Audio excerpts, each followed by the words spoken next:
Well, as I'm sure everybody knows by now, it happened Sunday.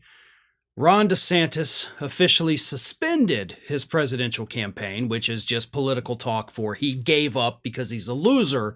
And then he immediately endorsed Donald Trump, the man who has spent the last calendar year insulting him and degrading him at every possible opportunity. But DeSantis is out. And something remarkable happened after Ron DeSantis dropped out. It was a weird thing that we don't see very much of in the United States today anymore. You had people on the left and you had people on the right come together in celebration of the fact that Ron DeSantis is not going to be the next president of the United States. Now, the people on the left, that's predictable, right? None of us like Ron DeSantis, especially those of us that have lived under his regime down here in Florida, as I have. He has been a horrible individual. The economy in Florida is in shambles. Not even touching, by the way, any of the culture war issues that Ron DeSantis has basically made his name from. All of that is obviously terrible. But beyond the culture war, the actual policies that this man has done, he has allowed a power company merger that jacked our rates up, 300-400%. Our power bills jumped from like $300 a month to over $1,000 a month. And yes, I'm speaking personally for me. And it's happened across the board. There was a massive investigation that unfortunately there's nothing we can do anything about.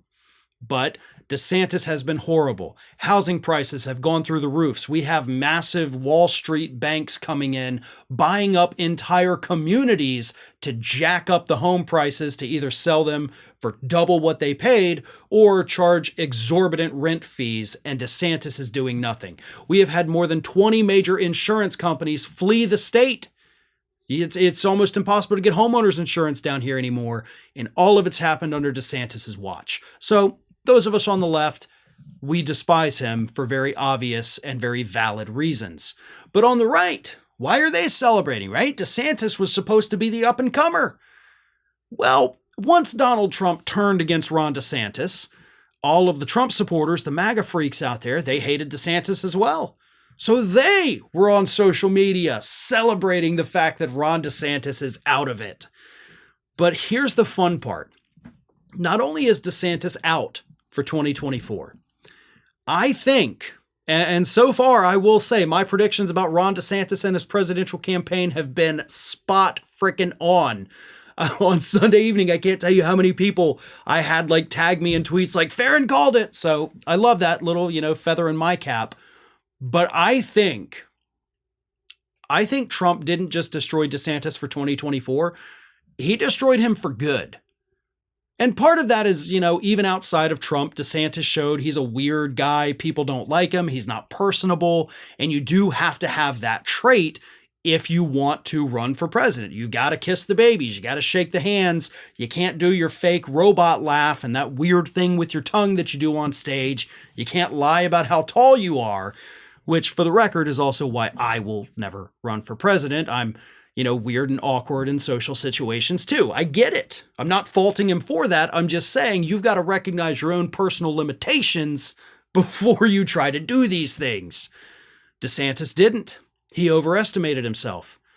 And another thing I'll say, I think a large part of that actually came from his wife. I think she pushed him to do this. She seems like she wants power. So there could be another DeSantis running for president in the future, but I don't think it's going to be Ron. If anybody, I think it'll be his wife.